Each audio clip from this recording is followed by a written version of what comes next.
Les amis, chers auditeurs, chers téléspectateurs, chers camarades, bienvenue sur votre chaîne Jean Sobayo et le droit. Aujourd'hui, j'ai le plaisir de vous proposer un thème d'actualité qui est assez surprenant, qui est sulfurant. Il s'agit de l'affaire Mathias Pogba, Paul Pogba, la famille Pogba. À tout de suite. Tout d'abord, merci à vous d'être toujours aussi nombreux à nous suivre. Et puis, n'oubliez pas, évidemment, il y a la fête de l'amitié qui arrive très vite. Donc, sous la vidéo, vous avez le lien pour, effectivement, prendre votre réservation. Alors, les amis, c'est incroyable ce qui se passe. L'affaire Mathias Pogba, Paul Pogba et la famille Pogba. Alors, qu'est-ce qu'on apprend? C'est vraiment l'actu, hein, c'est vraiment l'actu en instantané. On apprend que, eh bien, il y aurait des problèmes d'extorsion de fonds, de kidnapping, de menaces, de chantage, etc., etc. Alors cette affaire, elle est intéressante à plusieurs niveaux. Alors nous, ça nous intéresse évidemment sur le plan juridique, parce que bon, évidemment, extorsion de fonds en bande organisée, chantage, menace, kidnapping, effectivement, tout ça c'est du droit, et donc, je pense que dans les jours à venir, il risque d'y avoir des mises en examen, parce que effectivement, c'est une affaire qui est révélée par Mathias Pogba. Alors c'est un peu surprenant parce que il révèle des choses, mais en même temps, il serait impliqué dans cette affaire d'extorsion de fonds de son propre frère. Et c'est là où on s'interroge. Comment est-ce qu'on peut vouloir kidnapper son frère, lui extorquer de l'argent? Il y a des choses qui ne sont pas claires dans cette affaire, les amis.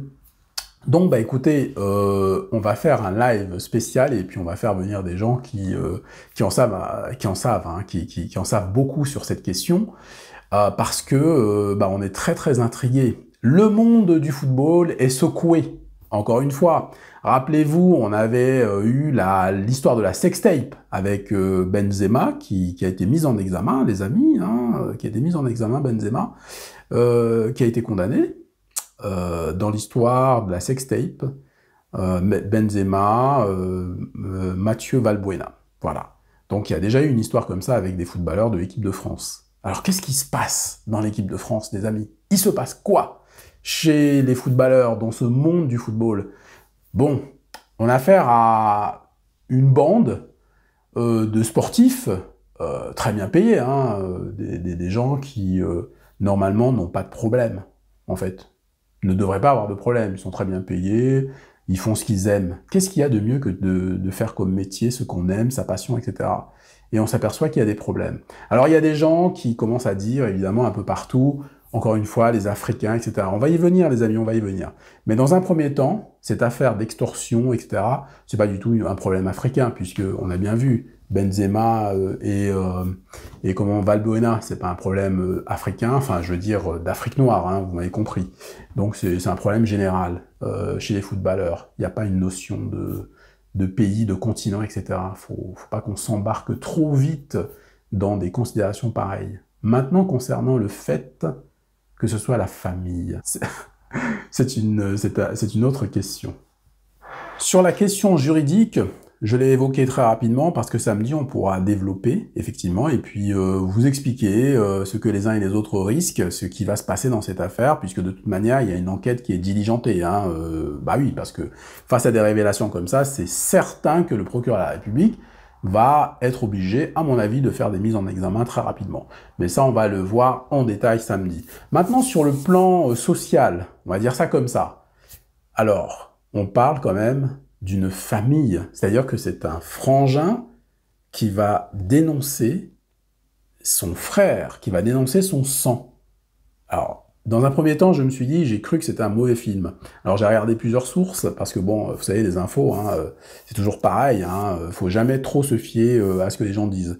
Il faut toujours essayer, dans la mesure du possible, d'aller vérifier les informations soi-même. C'est ce qu'on essaye de vous dire ici sur cette chaîne, c'est-à-dire qu'il faut avoir un libre arbitre, il faut réfléchir avec son cerveau, sa tête, et puis ne pas croire tout ce qu'on vous dit. Voilà, y compris sur cette chaîne, hein, quand je vous annonce des choses, quand je vous fais des révélations, je vous invite volontiers à vérifier vos sources, et puis,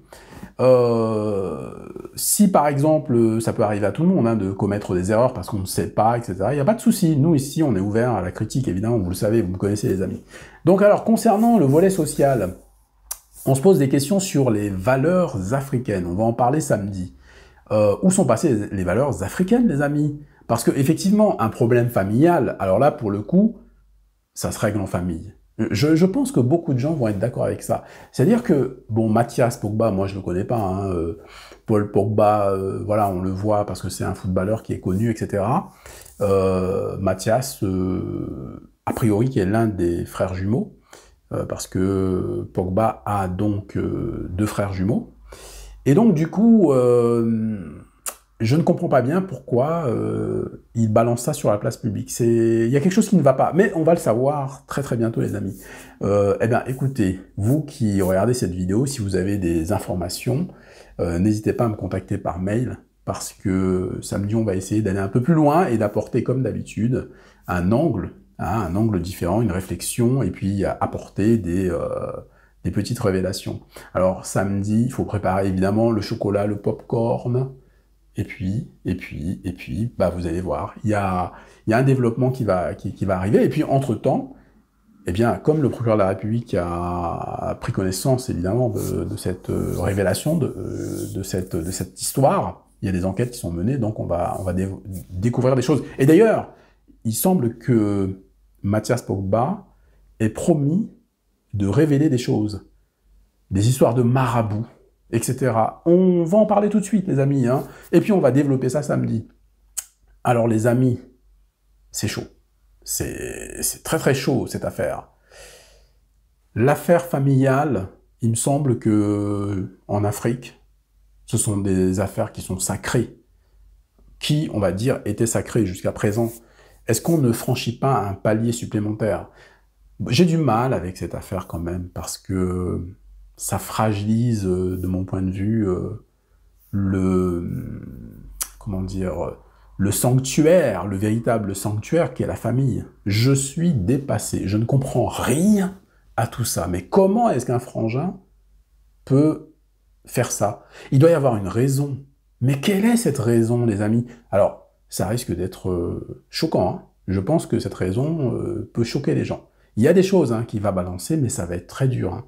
Je le sens d'avance. Je veux pas m'avancer, mais je sens qu'il y a des choses là-dedans qui sentent pas très bon pour beaucoup de gens. Ça sent le gros dossier, hein, ça sent vraiment le gros dossier. Alors, le débat, c'est quoi? Est-ce que il devait faire ça à Mathias? Évidemment, tout le monde se pose la question. Le côté vraiment, on va dire, sanctuaire de la famille, le côté sacré de la famille. Le droit d'aînesse, alors bon, là, à mon avis, le droit d'aînesse, il vole en éclats, là, hein, il n'y a pas de droit d'aînesse. L'extorsion de fonds. Alors, je ne comprends pas bien.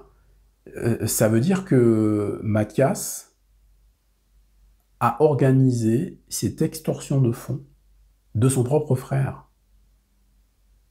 Et même un kidnapping. Alors, évidemment, ce sont des hypothèses, hein.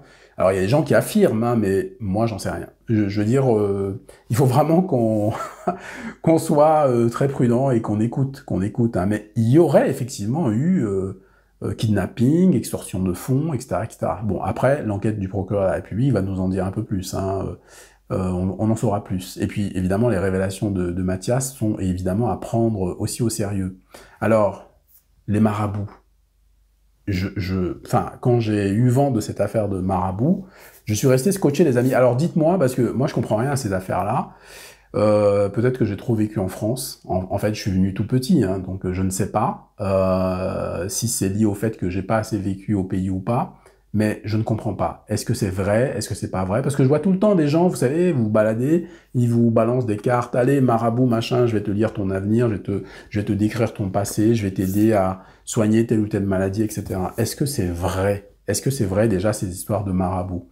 Moi, honnêtement, je n'en sais rien. Mais ce que je peux vous dire, c'est que ce n'est pas typiquement africain.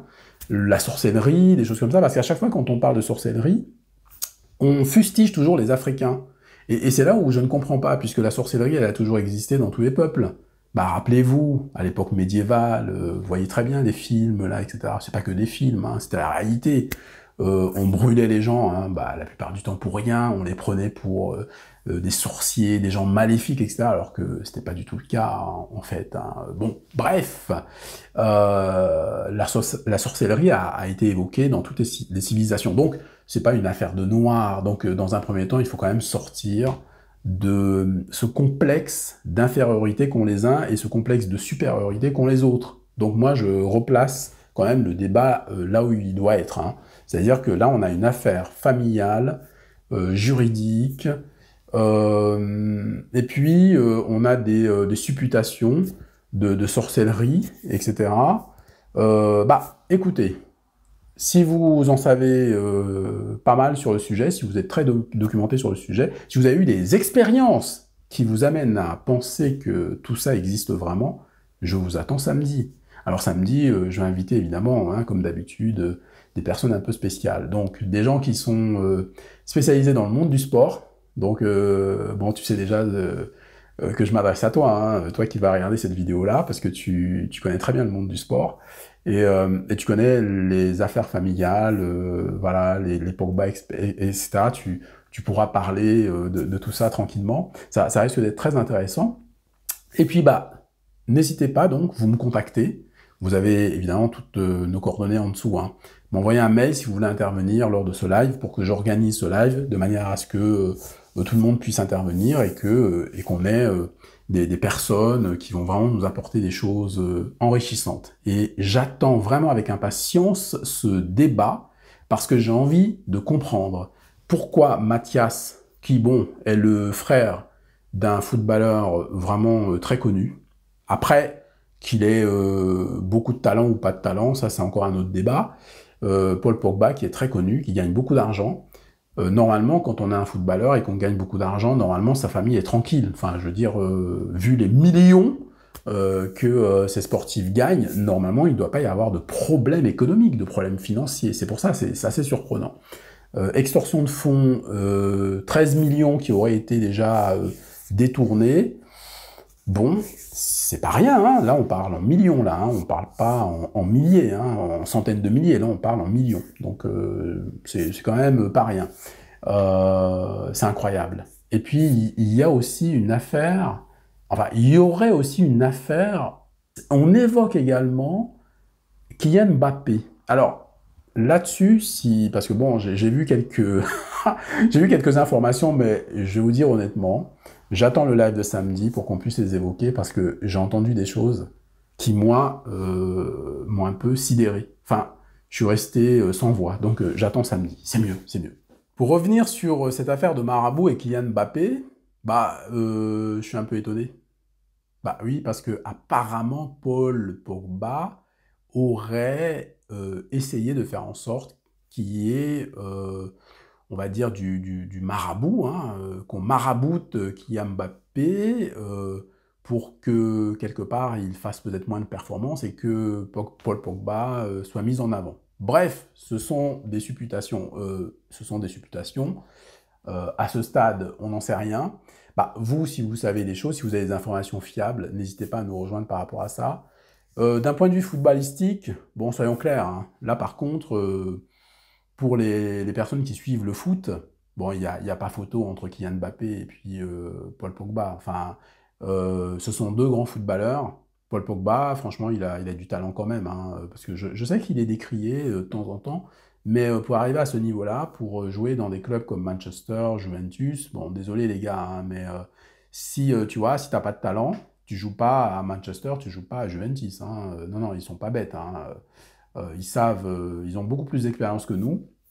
Et quand ils achètent des joueurs comme ça, ils savent ce qu'ils font. Voilà. Donc le talent est là. Maintenant, c'est vrai qu'on ne peut pas comparer. Hein, on ne peut pas comparer Mbappé, qui est stratosphérique, à Paul Pogba. Paul Pogba, c'est un grand joueur. Mais bon, Mbappé, il est tout simplement génial, quoi. Voilà, il est au-dessus du lot, enfin, d'un point de vue footballistique. Je veux dire, c'est pas comparable, quoi.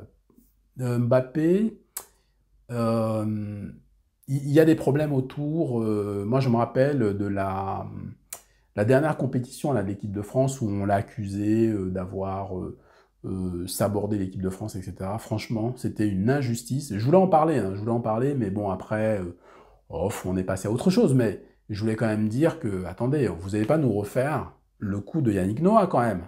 Un grand tennisman français comme ça, dites-moi qui a gagné Roland-Garros depuis Yannick Noah? Eh ben, il n'y a personne. Alors évidemment, quand il gagnait, c'était le français Yannick Noah a gagné, d'accord, puisqu'il est métis. Bon, voilà.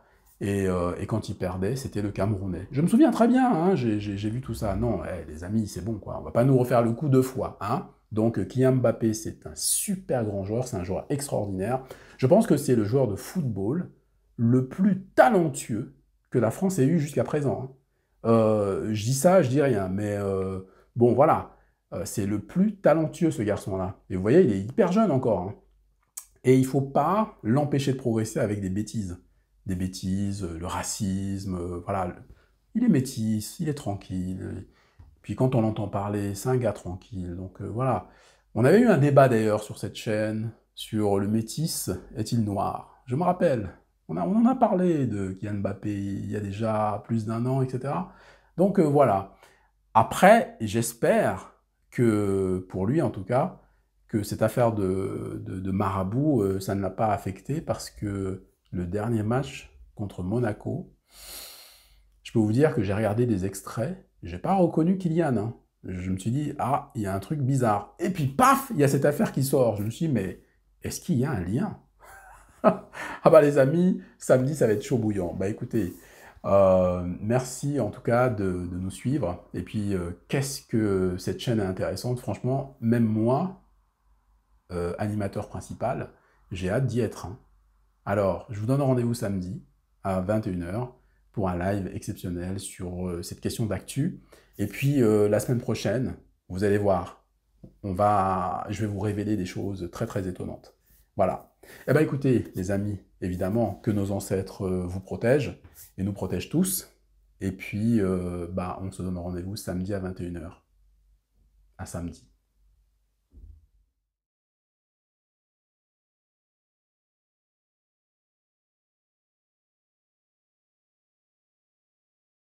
En fait, on a envie de vous montrer un petit peu voilà, les coulisses de l'association. On a envie que les gens se rencontrent. On a envie qu'il y ait de l'effervescence et que l'amitié se développe. Vous voyez?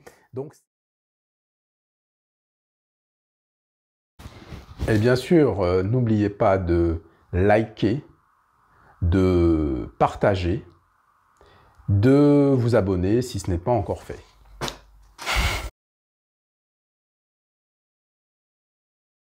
Voilà, je suis un corrompu. Voilà, j'ai été corrompu par l'IEP Limal.